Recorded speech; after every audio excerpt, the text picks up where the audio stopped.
안녕하세요. 뉴스 속 날씨 이혜민입니다. 덥고 습한 여름, 거기에 강한 자외선까지.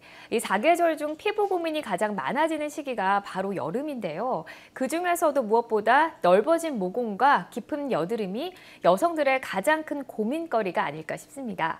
오늘은 디오네 클리닉 김고은 원장과 함께 여름철 여드름 관리 방법에 대해서 이야기 나눠보겠습니다. 원장님 안녕하세요. 안녕하세요. 네, 이 주위 분들을 보면 이 피부 질환 고민으로 여드름을 많이 이야기하시거든요. 먼저 이 여드름 왜 생기는 걸까요? 여드름은 사춘기에 주로 발생되는 만성 염증성 피부 질환으로 특징적인 면포와 농포 등이 피지 분비가 많은 부위인 얼굴이나 목, 등 가슴에 나타나게 됩니다. 우리나라 통계에 의하면 약 80 내지 90%의 성인이 이러한 여드름을 경험했거나 현재 앓고 있는 것으로 조사되고 있습니다. 또한 사춘기 청소년의 85%에서 관찰되는데 20대 중반부터 보통 소실되기 시작하지만 최근에는 25세 이후까지 지속되거나 새로 발생하는 성인기 여드름이 증가하고 있는 경향을 보입니다. 대표적인 여드름 발생 요인은 피지 분비의 증가, 모낭의 과각화, 여드름의 원인균인 프로피오니 박테리움 아크네의 집락 형성, 염증 반응 등이 있으며 이외에도 유전적인 요인 및 환경적인 요인이 관여하는 것으로 알려져 있습니다.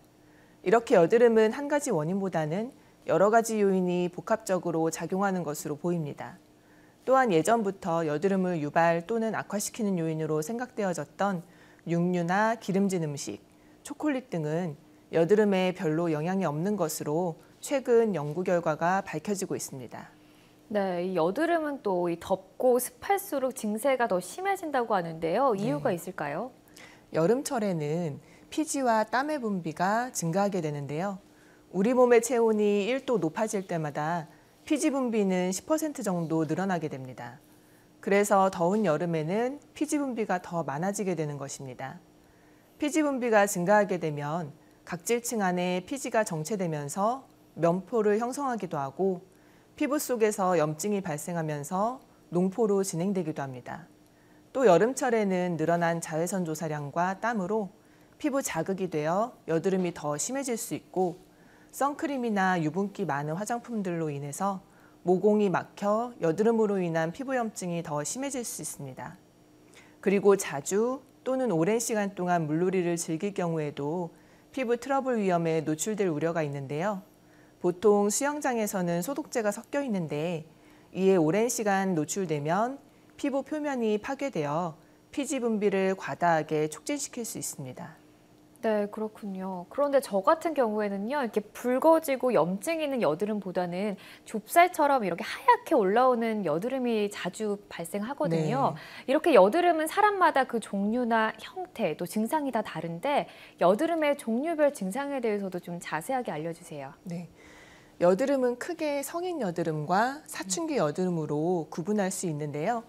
청소년이나 성인이나 여드름이 생기는 원인은 크게 다르지 않습니다.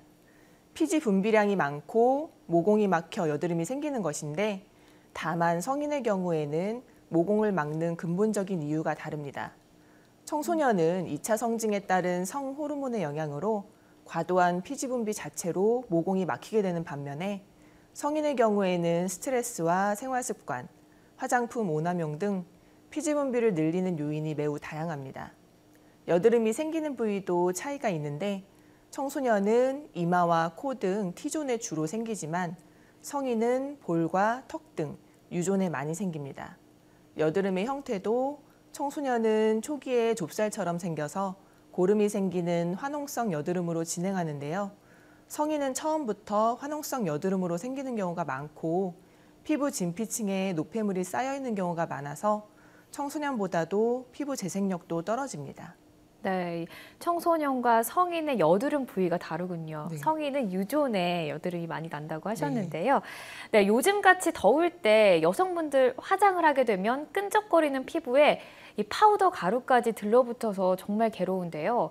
화장이 뭉치는 것도 걱정이지만 아무래도 피부에 안 좋은 영향이 있을 것 같은데요. 화장품이나 자외선 차단제가 주는 영향은 없을까요?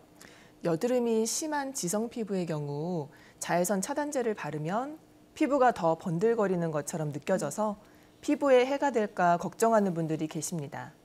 그러나 오히려 여드름 피부에는 철저한 자외선 차단이 필수적인데요. 자외선이 강할수록 피부는 각질을 형성해서 피부를 보호하려고 하는데 이 각질이 모공을 막고 염증을 일으켜서 여드름을 악화시킬 수 있기 때문입니다. 또한 멜라닌 색소가 올라와서 여드름 자국도 짙어질 수 있습니다. 따라서 심한 지성 피부이거나 트러블성 피부인 분들은 자외선 차단제를 오일 프리 제품이나 화학 성분이 적게 포함된 제품을 골라서 사용하시고 외출 후에는 꼼꼼한 클렌징을 통해 잔여 화학 성분으로 인한 트러블을 예방하시면 됩니다. 주 1회 정도는 모공 속 각질을 제거해주고 보습제를 이용해서 충분히 수분 공급을 해주면 여드름 관리에 도움이 될 수 있습니다. 네, 여름에는 철저한 자외선 차단이 필수라는 것 잊지 마시기 바랍니다. 여드름이 재발하지 않고 확실하게 치료될 수 있는 방법 가장 궁금해하시는 부분일 텐데요. 어떤 치료 방법이 있는지도 좀 소개해 주시죠. 네, 여드름을 치료할 수 있는 방법은 크게 세 가지로 나눌 수 있는데요. 바로 바르는 약, 먹는 약, 외과적인 치료입니다. 바르는 약은 여드름균에 대한 직접적인 살균 효과를 지니며 국소도포 항생제와 비타민 A를 변형시켜 만든 약제, 각질을 벗겨내서 피지 배출이 잘 되도록 하는 작용이 있는 피부 재생 연고, 강력한 항균 제제로 세균 집단을 줄이고 약간의 항염증과 면포 용해 작용이 있는 여드름 연고 등이 있습니다. 먹는 약은 크게 두 가지로 여드름균을 살균하고 염증을 줄여주는 역할을 하는 항생제와 흔히 로아큐탄으로 알려진 약제로 비타민 A를 변형시켜서 만든 레티노이드가 있습니다. 레티노이드는 피지 분비를 줄여주는 작용이 있어서 피지 조절제로 잘 알려져 있지만 이 약제는 피지 조절뿐만 아니라 그 외의 여드름 발생 원인인 이상각화, 염증 반응, 세균 증식 등의 여드름 발생의 모든 경로를 차단하는 데 도움을 줍니다. 외과적인 치료로는 증상 부위에 대한 주사요법, 여드름 압출 치료, 박피술 등이 있습니다. 크게 골문 여드름은 보기에도 흉하지만 흉터로 남을 가능성이 있기 때문에 주사요법으로 치료하여 흉터 발생을 줄여줄 수 있습니다. 여드름이 넓게 퍼져 있는 경우에는 화학적인 박피술을 시행하면 각질이 벗겨지면서 막혀있던 모공이 일시에 열리며 염증이 가라앉게 되고 다른 바르는 약의 피부 흡수를 증가시켜서 약제의 효능을 높여줍니다. 네, 그렇다면 이 평소 여드름을 방지하고 건강한 피부를 유지하기 위해서는 어떤 생활 습관을 가져야 할까요? 스트레스나 과로, 흡연 및 음주를 피하는 것이 좋고 너무 강하고 잦은 세안은 피하시는 것이 좋습니다.